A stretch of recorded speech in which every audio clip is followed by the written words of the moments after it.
Comedy in China. Many people would say that's a contradiction in terms. How do you do it? Well, you say something and then people laugh. Ian Badenhorst, China's first full-time expat English stand-up comedian, comedy producer, and pioneer. Most likely the first foreigner to have a visa for comedy. A full-time one. Have you got some stories about some famous comedians that have actually come to China and done really well? The last big comedians that came, I think, was Jim Gaffigan, the Bill Bailey, Eddie Izzard, Theo. So how did he approach China with the jokes in his stand-up routine? He just did exactly what he normally did. Really. What's interesting about Chinese comedy is that I feel like the pathway to being a comedian here is what really matters in life, as far as I'm concerned, is that... Quickly before the episode starts, we've noticed that 83% of you are not yet subscribed. If you find this podcast interesting and would like to support us, please subscribe and we'll make sure to deliver the best guests and best content possible. Thank you very much. Enjoy the episode. Ian, comedy in China. Many people would say that's a contradiction in terms. How do you do it? Well, you say something and then people laugh. And there we go. And then they go, oh, that was funny. And then they're like, see, a lot of people think that you can't, for some reason, there's this misconception that it's like stiff and weird. But people are people everywhere. So you just say what you think is funny to people in an audience and then they laugh and then be more specific. I think. Is it the impression that people can't say things? I think that's one element of it. Although I would argue in the West now, some of the universities, you have to have a script and you can't say certain things. The mechanism kind of works the same. Is that nobody wants anyone's feelings to be hurt and no one wants anyone to be offended. Now, I actually think for most comedians, we don't want to offend people.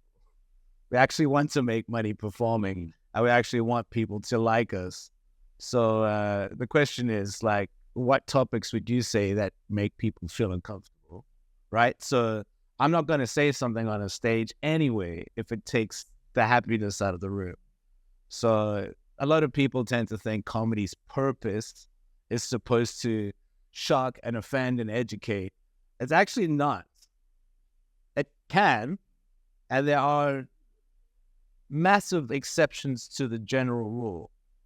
You'll know all those names. You know what I mean? Like, you know those people. You know exactly which ones are pushing lines and pushing boundaries. But given how many comedians are, most people don't. So the impression, I guess, in the West is comedy, it's a taboo. That would be the word in China. But actually, the point you're making here is it's actually opening up. I think the explosion of comedy also, and the explosion of DJing is quite simply, it's a very, very low-cost, simplistic form of entertainment. There's not a massive production budget. There's not other moving parts you have to consider. And it's just the person standing on stage talking. You need a microphone and a sound system. So the margins are way better, and it's easier to regulate. There's no dangerous LED screens falling on people. You know what I mean? It's a very simple... So we tend to think of it, it's like, oh, what does it mean? But it's like people really kind of overthink it. Like, I think it's pretty cool that for the first time in forever, it used to be 2 people on stage here. Now it's like 1 person standing up, sharing his thoughts and feelings, and people love it. So whether it's in English or Chinese, like 90% of the time, people are just talking about jokes about their lives. If you want to push boundaries, you're going to ruffle feathers and you're going to have a difficult time having a career, whether it's here or in the West or anywhere. Why has it become so popular in China, do you think? I think mostly it's a lot of people who are exposed to Western comedy. So like in the last, 10, 12 years, stand-up comedy is like exploded in China. But it's like, maybe it's students traveling abroad being exposed to it. I would even maybe say that it's like an outgrowth of Western comedy being more inclusive. So you see more Asian faces on Netflix and stuff like that. So it's like a representation actually does help. So it's like we try to do like comedy introduction classes, and all the comedians that I sort of put in the examples were like my favorite comedians.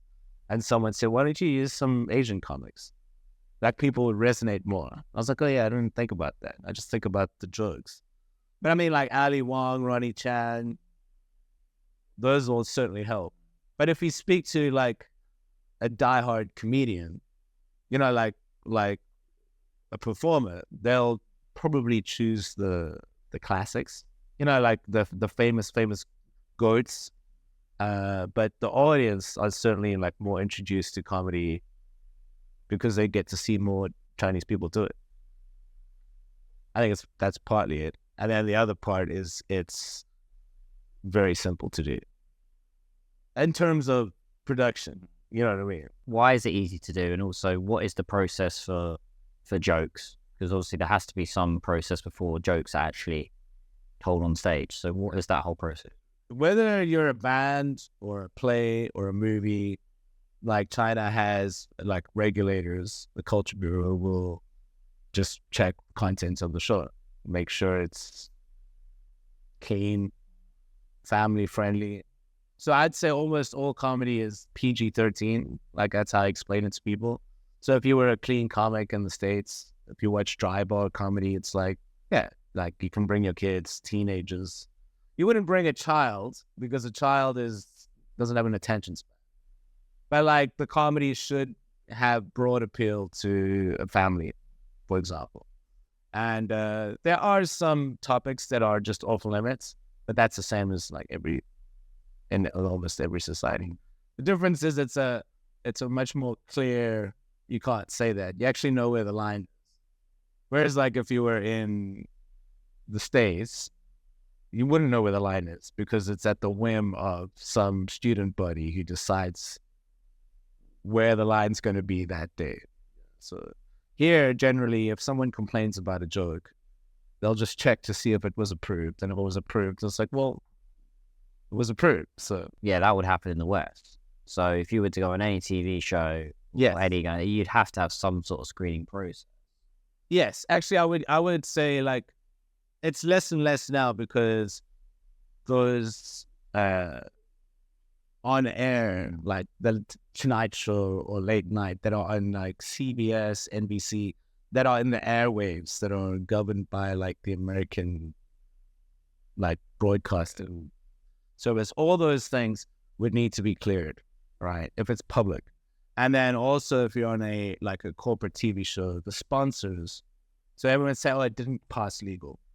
The sponsors would say, oh, well, you have to change Pepsi to Coca-Cola, or you can't say this, or, you know, like it's not going to get passed. And then if it gets cleared, then you're good to go. So like the comedians send their script to the late nights, the station, and then the station gives it to legal. Legal checks it with the sponsors, and they say, okay, do that. And if you don't do that script on TV, generally they'll just cut the whole segment. So in China, it's similar in that if it's a commercial performance, it goes through that process. If it's a free performance and it's not a public event, then well, I guess do what you want. What is the difference in Chinese comedy and Western comedy? Is it the cadence? Is it the topics? What would you say the biggest differentiator is? In stand-up comedy, it's usually down to the personal preference of the comedian. I've noticed in Chinese comedy, it's more stories. People tell personal stories, and it's more about, I'd say, power dynamics and like your lecturer, your parents, you know what I mean? Like relationship, situational kind of stuff.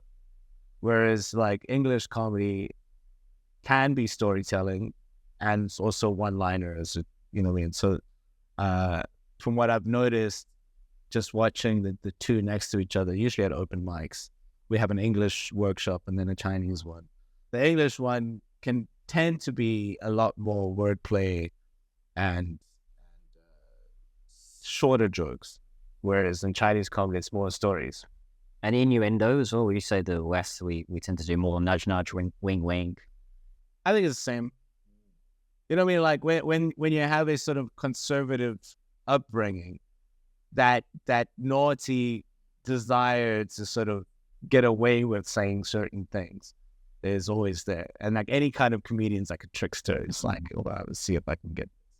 So yeah, I mean, it really exists. I don't know, I can't say that it's that different, other than what's different about our cultures in general. You know what I mean? Like the way we do things differently to the Chinese is reflected in the way Western things are joked about. It's usually just an outgrowth of society, you know, like art imitating life. Yeah. I did stand-up comedy actually in Chinese. Yes. In Shanghai. That's why I reached out to you. Do you remember? Yeah. I saw your video and I was like, you want to come down and check it out? Yeah. So what I did was I essentially translated British humor into Chinese. Yeah. It worked quite well, actually. It was quite a nice... Okay. You know, and I find that with Chinese audiences, actually, they do tap into British humor, sometimes even more than Americans, which I'm surprised at. So your comedy style, would you say you would use the same style wherever you were in the world? Yes. So this was kind of weird though. It's like when you get on stage, I don't know if you've ever seen a minority in the you know, so they'll walk on and most people will talk about their experience as a minority. The Russell Peters kind of like always where they're from. Yeah. You know. So it doesn't really, if I wanted to just talk about anything, I could. But sometimes you stand up there and you look at the audience and they're like, they're looking at a foreigner in their city. And then now I'm like, oh, I should address that. So it's kind of annoying if you watch enough comedy, be like, oh, they always talk about their identity first. That's like, well, you can fight that all you want. But like when you stand on stage and it's like, oh, I live here, I have a Chinese wife. And they want to hear about that. What's your version? And they want to hear your opinion about what you think of their place. And they're like, and come at us a little. Give us some jokes. So you going on straight away and going, hey, I'm from South Africa. Are you straight in there? Or... It depends. Sometimes I'll start with that. So right now I'm doing a show called My Life in Shanghai, which I'm going to separate the South African stuff into another show about being South African. But I have a unique story. You know, I'm like white African. So a lot of people hear just the African like fake and they go, no, me. Right, okay. I've had people just say, you're just Australian. Like just dismiss. And then they're like, oh, tell us about your wife. You know what I mean? So it's like, I get tired of telling that. But sometimes I'll listen to my set after I performed and my wife will be next to me and then she'll be like, you didn't talk about me today. She's not worried that if she's not in my act, then I have no use for her. Yeah, the joke in Which itself. is true, yes. But I need to prepare a comedy set for when that marriage ends so that I don't want to be like, I saw my wife and then it's not authentic. Yeah. I've noticed a lot of people who do English comedy in China that are Chinese, they speak in the context that their English came in. So they'll speak about being abroad. So like, is that too easy to go into, how long I've been in China and my journey? Is that an easy, low-hanging fruit? Yeah, a little bit. I mean, but people want to know. That's what I'm saying. So it's like when you decide what you want to talk about, you're kind of forced to address what's in front of you.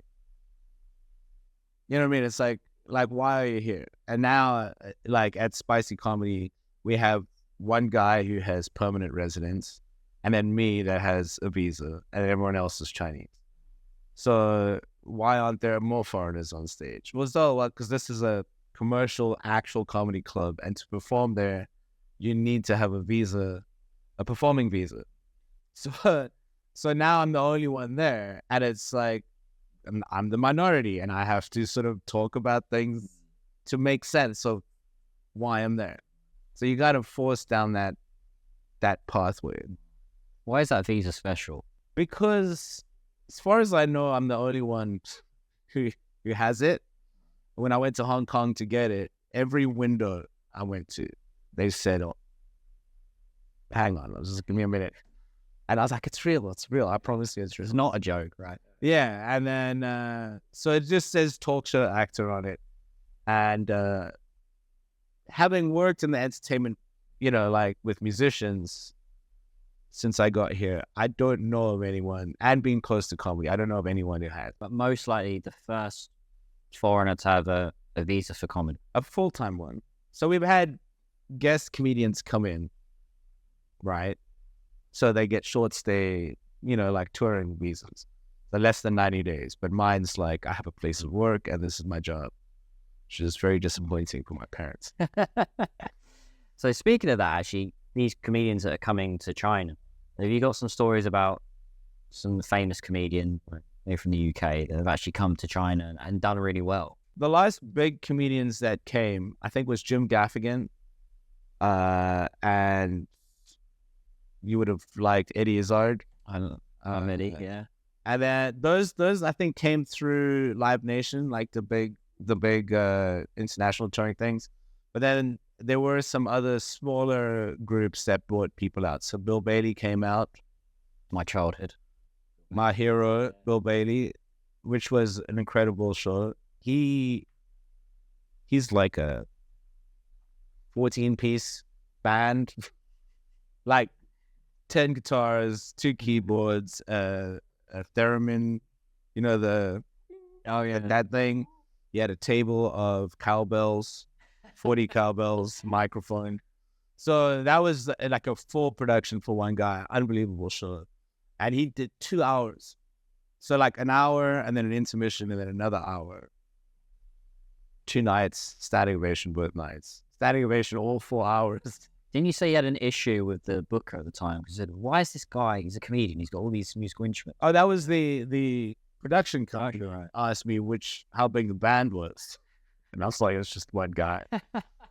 Yeah. Sort of like a woman with 9 suitcases on holiday. You're like, you don't need all those shoes, mate.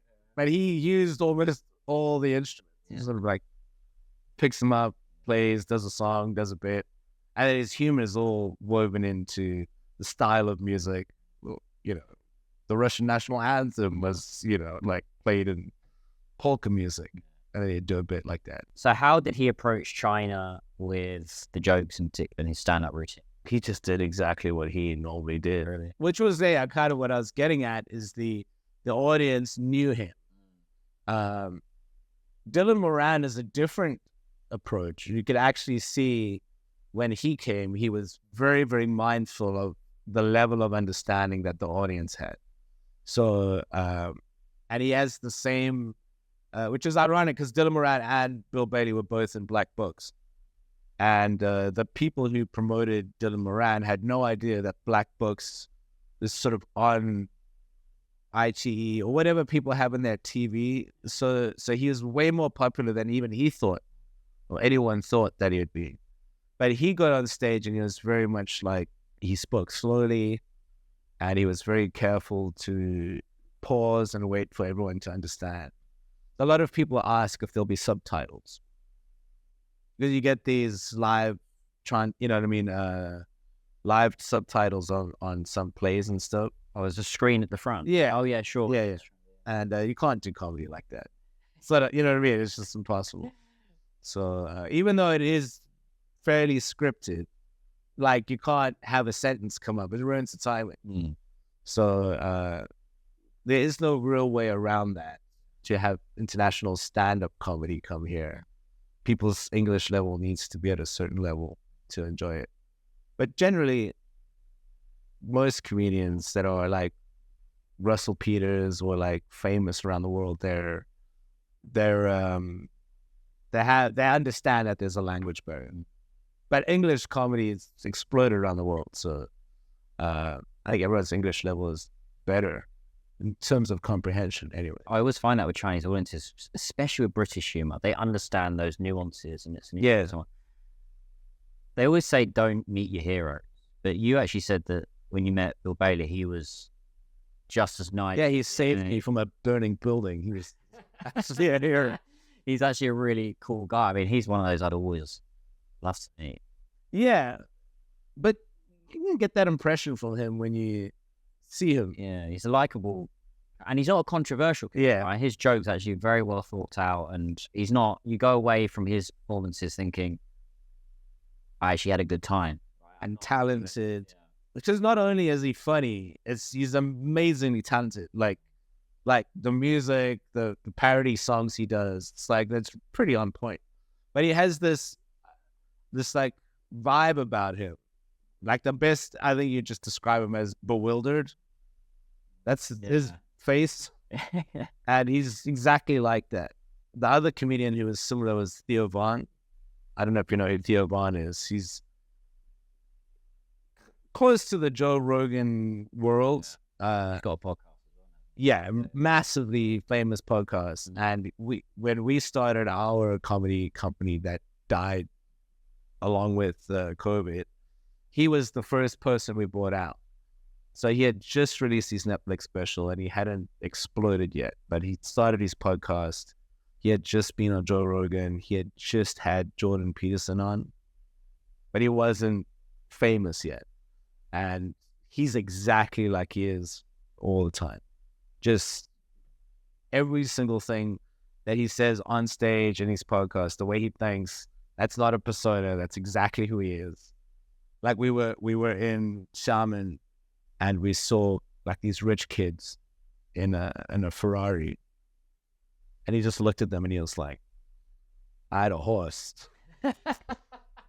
You know, he was like, yeah, because he grew up poor or whatever, and he was like, "No, we used to ride horses." He's like kind of redneck. Yeah. And then he said, "I bet that Ferrari can't jump a fence." And he wasn't trying to be funny. He was just sort of like, yeah, you know, well, my thing's still better than that. Because, you know, and Bill Bailey, like we went for dinner and he was doing bits from his 1998 TV show still, which was like my favorite thing, because as soon as I recognized that he was doing it, we started doing lines from the sketch. I got into Bill Bailey with Part Troll, and that was one of his first. He had a stand-up called Part Troll. Was that a special of his? It was one of his first CDs, yeah, and it's when DVDs were becoming a thing. Back in the day, they were called DVDs. He really got me, and he still does it, but he used to be on all those panel shows in the UK. Yeah, so yeah, that's national treasure. That's interesting because that is kind of the format here.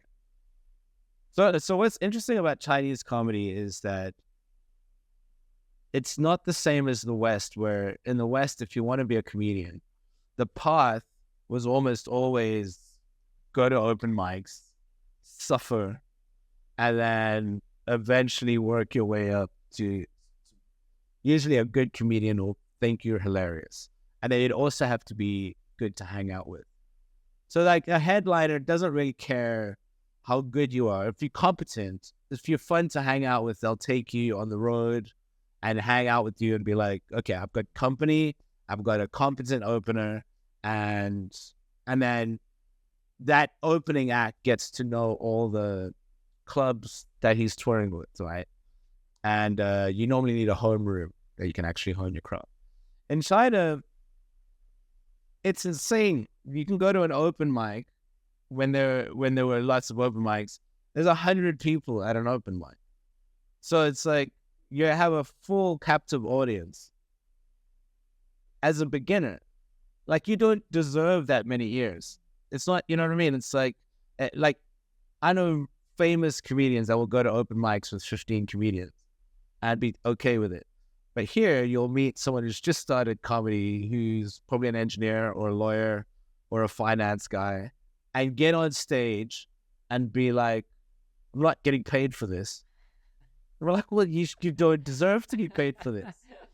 You suck. You just started." Oh, sorry, I thought that was the joke. I thought that, yeah. I'm not being paid for this. Yeah, but it is kind of a joke.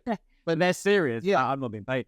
But then you get better faster because you actually have a real audience. So you're like, okay.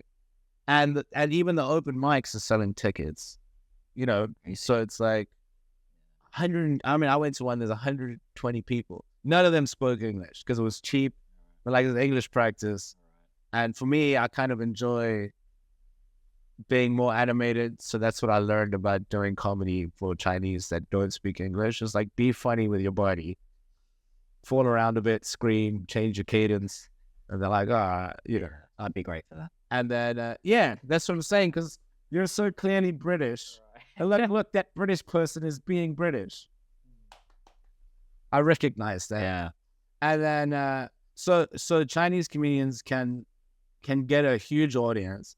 And then also, if you're good, like good 8 minutes, good 10 minutes, or you're funny as a writer, there are actual huge TV show productions, again, because it's so simple to put these together, that you can get a job as a writer.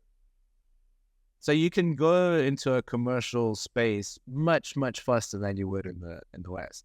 And then also in the West, you have this where you can be a KOL comic. So you can be an influencer and get a shortcut to stage time. But the audience is not going to respect you.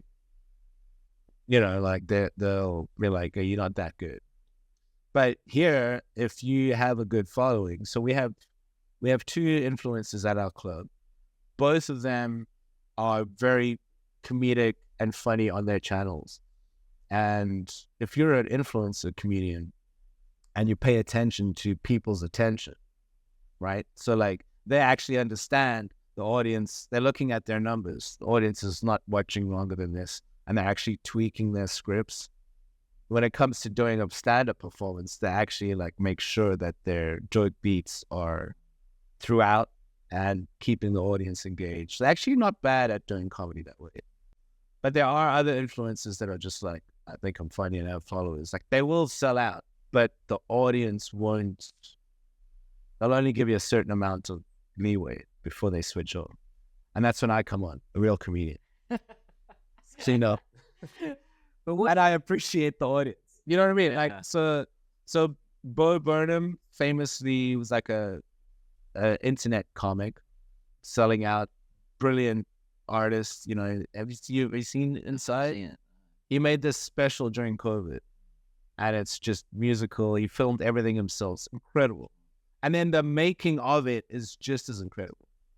So that is a pathway to getting to ticket sales. But in China, you get a massive audience, and then there's television. So there's like casting for a new TV show coming out now. And then the TV show can just propel you to fame. Well, I should look into that, man. You should do it. Yeah, I should. I should really get on that. If you have a good 15 minutes, you know what I mean? Like, you could get a 5-minute, like the first round, and then you do the second round, you're going to have another 10. But I'm sure they'll give you a writer to help you. And so do you think I could just rock up, or I'd have to I'd have to get it approved first, but have a basic structure? Yeah. We had, I worked with an agency that helped us with our musicians, and then they approached me because they knew I was in the comedy world, if I knew any foreigners that spoke Chinese. I mean, at the time, the borders were closed, so they were interested in bringing people in, but it was difficult to get people into China to do the TV show.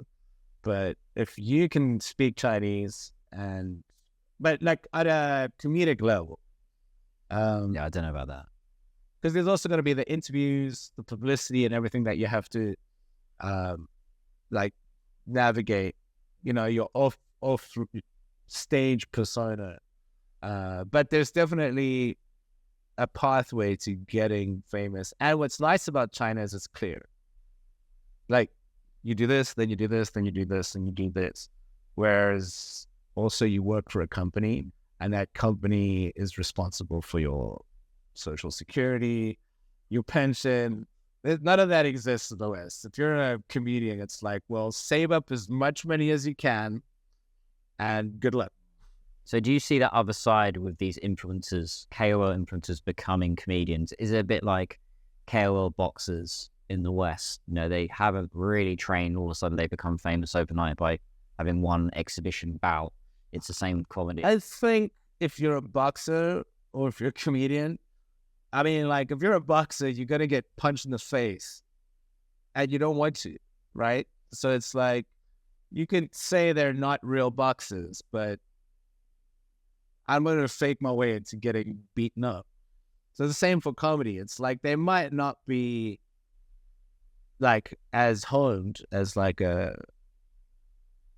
lifelong, like I was just doing comedy in part-time for nothing, like just no meaningful relationships, just go to comedy and say the weirdest thing.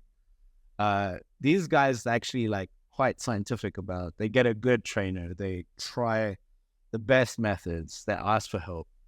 So in many ways, the Chinese system is, there's like always a leader or a master that you look up to, that you follow, and then you go down that path and they guide you and you listen to them. It's not that common in comedy for people to listen to other people. But here they tend to take advice and try it. And then, as I say, there's always an audience, a huge hunger for comedy. So you get to try your material like on there. And then also what's weird is the regulation system kind of solves the procrastination problem. So like, I need to be creative, I have to write, you have writer's block. So, well, if you want to perform, you have to write something and submit it. And then when you actually write, it clears your thoughts and it becomes a little bit better. But it is, because there are parameters, I think it's true for all things where there's parameters. It does limit your creativity a little bit because you have to stay inside certain lines. So, yeah, I feel like the pathway to being a comedian here is faster and more lucrative, much younger. Slight tangent, Ian. Okay. So starting an entertainment company, it sounds quite lucrative here in China, especially if you're a comedian. Is it worth it still? And how would you go about it? As far as I know, in May, they changed the law. So you can have a wholly foreign-owned performance company in the free trade zone now. You have to get an office. You have to get performance brokers on your staff. There's three people that write the culture exam, and you learn about culture, and you also learn about general policies, and then you safety, like event organization, like all that kind of stuff. So to operate as a performance company, you need to have these three brokers on your staff. So once you've paid their social insurance, and then you can start to operate stand-up comedy. If you can sell tickets, basically that's the hardest part, is just for people to care about why they would come to a show. If it's just comedy, you'll probably just get English learners if you're doing English, right? But if it's actually personalities, you can definitely do very well if they clear, everything has to be by the book. And if they get cleared and you can do the marketing and fill the seats, pretty lucrative, depending on the deal that the person wants. I haven't even spoken about sponsors and KOLs getting deals from it, like advertising and stuff. So there are a lot of people that get asked to do product placements and corporates and stuff like that. So as a performance company, it really depends on what type of performance you want to do. I know I can't really speak to that, but I do know people that come in with like a number, like we're going to sell this many tickets, this is how long the production is, and then they base it all on that, book a theater, and then do it right. What kind of numbers are we talking about? Like, what's a decent, well-known comedian earning in China? Because, in the UK, you think about kind of starving artists, they're doing all the clubs, and they might get paid £100 here, or, what can you make in Shanghai if you're decent? Well, I mean, there's a sort of standard fee, I guess. People are making like anything between like 400 RMB to 1,000 for like a spot. And then if you're a headliner, you're going to get like anything between half the door or 20% to half the door. And then if you start your own performance company, you take all of it. So tickets can range from 80 RMB to 400, like in a club. And then in a theater, you're going to go up to like 500, 580, but you'd have to be pretty famous. And then the theater, you rent a theater for like per hour, And then most of the clubs, I think they're paying a percentage to the mall or to the place. Like, because comedy clubs and malls are interesting because they can put them in all those retail spaces that don't really work. You know, like just pop it in a corner and then have 200 people an hour show up to it. So it's actually good for traffic. And it solves this dead space issue. You know, you just got curtains. You don't need windows. Well, your place is in Xintiandi, isn't it? This spicy comedy. And I've walked past there. It's I wouldn't say it looks out of place, but it's like you got all these nice shops around, all the selling the usual. Court. Yeah, and then it's there, and it's like, wow, that'd be quite an interesting spot. And I've seen traffic going in there. Yeah, so there's like a big food court, and then they're right in the corner, and yeah, like on a Saturday, there's a 2 p.m. show, a 4:30, and a 7, like 3 shows on a Saturday, and they're usually all sold out. So it's like 600 people going to this one corner of the mall, walking past all these food places. So like the way I would do it is I would start a network of all my audience and then start to invest in food places. You know what I mean? Like, so there's bands that famously get a cut of the parking around the arena. So and the hotels, so people travel there. So if you actually look at the whole, what everyone does before and after a show, a lot of people go pre-game it at a bar, or they'll go for dinner afterwards. And if you're smart, you can invest in all those kind of things because you know what they're doing. So that's my big mission is I want to start what to call it, like Spicy Town or whatever the name is, but it's like, these are our consumers. We have a good rapport with them. We like them. We talk to them. Where else do they shop? Can we partner with places that they shop? And then, sort of like, after 1 year of watching where they spend most of their money, let's just start that business. And then that business can be our partner. You know what I mean? So it's like all our people go buy coffee. So now we own a coffee shop. So it's an ecosystem rather than just having a club. It's like it's a way of life. It's like a lifestyle. Yeah, that's what I would do. Yeah, if I was going to do it. Yeah. It's like, so using the comedy material as just a way to bring eyes to products. It's the prime model. It's boxing. All of it is basically selling products. Joe Rogan's got on it, like supplements and stuff. So I would do the same thing. And that's actually not that difficult to build a comedy brand. Just people like hearing jokes. It's a likable medium. And then having all these performers come and perform. But a lot of people just try to sell the tickets. I wouldn't do it that way. Personally, if I was going to start an ecosystem, I would make an ecosystem. Mostly comedy does like merch. That's it. Tickets and merch. So I'd say figure out a way to get more than that, Now, what would you do before and after a comedy show? We know exactly the answers. You know what I mean? Drinking tea. Have a cup of tea.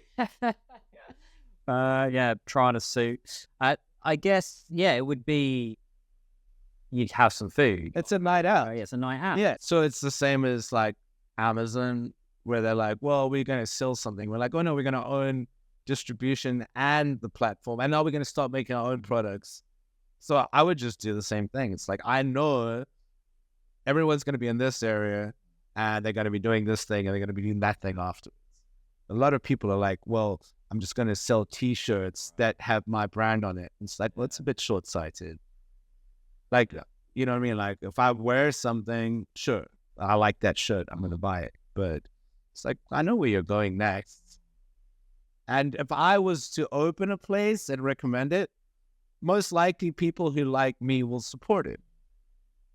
So, I mean, it's just a dumb, I don't know, it's like an oversight to not open all those businesses. But a lot of people who are comedians don't want to do anything else. I mean, I was dumb enough, I'm not dumb enough, but I mean, someone had to be a pioneer. but to actually quit working and actually do it. Because what really matters in life, as far as I'm concerned, is that not everyone doing your idea. You know what I mean? Like, if you actually think about how many comedians there's, maybe 1,500, and we can count them because they have to register. Out of 1 billion people, that's no one. And there's only 100 foreigners I know that are interested in comedy, and maybe 4 that are really doing it in China. So it's like, if you want to do something, just start doing it and do it and do it and do it. And then how many people are doing your thing? You know what I mean? So it's like, if you just keep doing it, eventually it has to work. But you have to do it properly. And just because it didn't get done by someone else doesn't mean it can't be done. It's like, oh, you did it terribly. That's why it didn't work. So I was always like, follow the guidelines.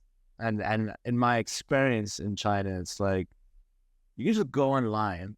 It's all online. The website's there. It tells you what you need to do. And if you just fulfill those requirements, and maybe I'm lucky, but I've just never had a problem. Just do the things that you're supposed to do. And the guy who's working there is like, do you have this paper? Do you have this? Do you have this? Do you have this? Do you have this? Okay. And then if it's all authentic, it just happens. And then, so that's from the regulatory part. But you want to start a podcast and just keep doing it. It doesn't matter if other people start doing it, because you have to keep doing it. I decided in 2018 that I was going to do it, and we had a little bit of a hiccup. You know, just a bit of COVID ruined my plan. But when we opened up, it was, everything happened with the exception of the club took a month later, a month to open, a month extra. Everything happened exactly on time, because we know how long it takes to do this, how long it takes to do the next thing. So it's actually quite predictable if you just do it. And yeah, I feel like most people have ideas, they just don't, even if it's an outrageous thought, like, I'm going to do English stand-up comedy in China. Just try it. And then if you have the balls to do it and just keep doing it, like, it has to happen. Might not happen as successfully as you think, you know. I don't know. I wish you luck with your podcast. Sounded a bit Yeah, I wish you luck with the podcast. No, well, I know you're absolutely right though. It's like, it's so interesting though. Recently, everyone's doing a podcast in Shanghai. Like this is, and you've probably had the same with comedy. And it's, for me, it's really flattering. It's like, I've inspired other people.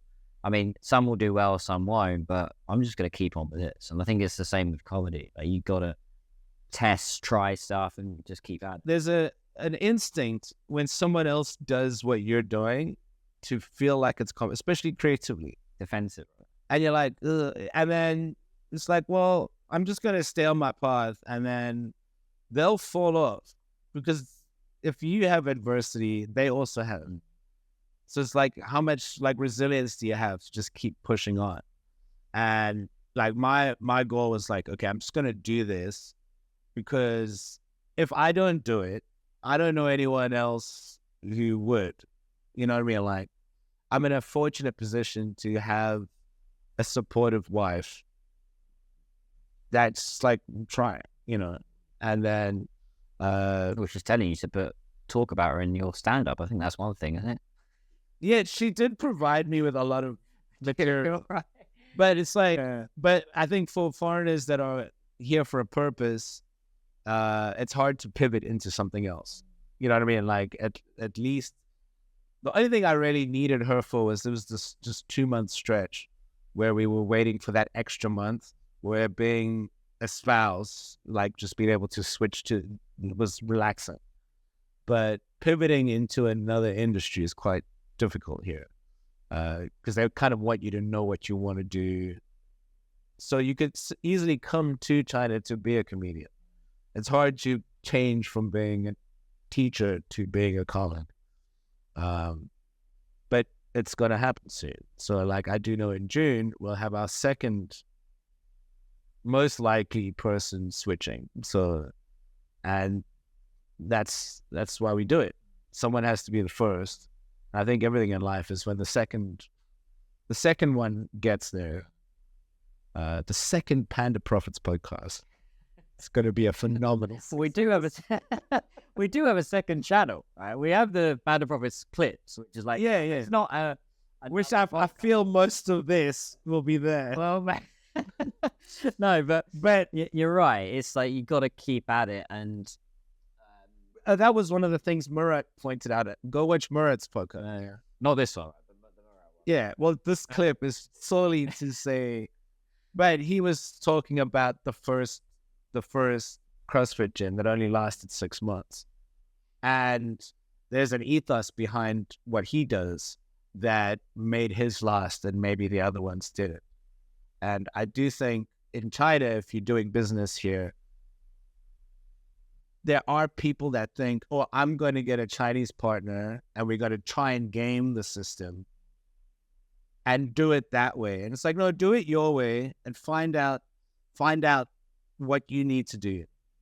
And before you get help, just follow your own instincts and then trust that. Because I've been told by everybody it's impossible.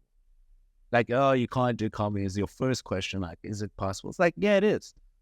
Because I've experienced that if you find out what they need and do it, and then just stick to your own vision, that most negative people, they'll just fall off because their attitude is, oh, things can't be done. I think here, if you just look around, most things are possible.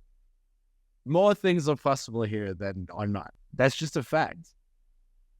I mean, if we're doing comedy here, it's possible. You know what I mean? So Where can people get in touch with you, Ian? They want to come to your shows as well. please find me at Spicy Comedy. I am a signed comedian there, which means I joined the team. And this year we'll be touring. So the performance company takes about 2 years to get full access to everything, like including foreigners and stuff. So they've now finally like opened themselves up to touring. I'm not the star of this club. Nori Yang is. It's her club, opened by her and her husband, and we calculated it would take 32 years for all of her fans to come and see us once. So we're going to be here for a while. And the tour should start happening later in the year. But for foreigners, come to Xinjiang. And it's weird. It's like it's Chinese comedy in English. Does that make sense? Panda Express. You know, it's China. Yeah. It's and it's a nice insight into how Chinese people think. And then there's Nora's shows, which she's a hugely popular influencer, and she does a lot of crowd interaction. And then the ones that are not hers, like without her on it, called Killer 90-minute shows. They're just regular comedy showcases with a mix of foreigners and locals doing jokes. Yeah. And a mixture of foreigners' experiences in China and Chinese experiences overseas. Most of the jokes. Very fun. And cheap drinks at the bar. You're a very funny guy. Thank you, sir. I like your insights. I'm going to come and see you again. I think it's, You have to try Chinese comedy. I'm going to try it. I'm going to come Yeah. and try it out. I've tried it in Chinese and English. Yeah, I've got that British wit, sarcasm sometimes. It does come through sometimes. But the crowd interaction, I like that. I can bring people on stage and get them to do stuff. No, that's not on the script. So they can't. So, I mean, they just sort of really want to know what to expect. But what I would do as you is write 10 minutes of Chinese comedy. It'll be good for your brand. They'll definitely have you on telly. That's television for the fun audience. It's a box people sit in front of. Yeah. But yeah, you should do that, man. it'll definitely boost your brand, and at least have the TV credit. But it's not just, I think it's the brand is great, but I always had an interest in doing it. Sure. Standing up in front of people and just being funny. And I don't think there's a greater aphrodisiac, apart from the obvious, of people laughing at you because of something you've said that just makes people go, ha ha ha. Yeah. I mean, if they do that, Yeah, not in a maniacal way, more like a... no. But I do think, especially in your line of work, like having that TV credit and being actually in a recognized... my friends did that, like we watched on Christmas, like the show aired. It's really exciting to watch. Look at the Lawa. You get to be the Lawa. There were 2 on that show. Thank you so much, mate. All right, Appreciate it. Panda process. Yeah. Buy the mug. Not quite there yet with the merch, but yeah. Anyway, guys, like, subscribe, and see you next time.